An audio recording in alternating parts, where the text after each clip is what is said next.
আমার ফোনের গ্যালারিতে এমন অসংখ্য ভিডিও আছে যে ভিডিওগুলো এখন আমি আপলোড করি নাই। আর সেই ভিডিওর কথাগুলো আমি ভুলেই গেছি। তো যাই হোক, প্রায় মাসখানেক আগে আমরা চলে গিয়েছিলাম সোনি একটা টেস্টিল্যান্ডে।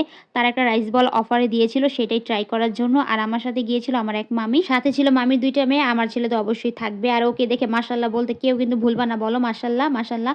তো যাই হোক, তারা টেবিলে খাবার দিতে এতটাই সময় নিচ্ছে, কি বলবো, আধা ঘন্টা প্লাস হয়ে গেছে। অবশেষে খাবারটা পেলাম। এটার অফার প্রাইস ছিল ৯০ টাকা। আর মূল প্রাইস কত আমি সঠিক জানি না।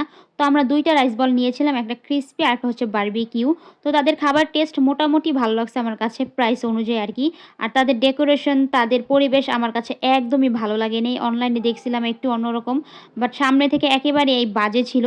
তো আমার মনে হয় তাদের খাবার টেস্ট সব দিক দিয়েই ঠিক আছে, কিন্তু তাদের যদি নতুন করে একটু ডেকোরেট করা হয়, পরিবেশ ভালো করা হয়, তাহলে বেশ ভালোই চলবে। তারা খাবার দিতে অনেকটাই সময় নিয়ে থাকে, এটা তাদের খেয়াল করতে হবে আমি মনে করি। তো ছোট্ট একটা রিভিউ তোমাদের সাথে শেয়ার করলাম। সবাই ভালো থাকবা। আল্লাহ হাফেজ।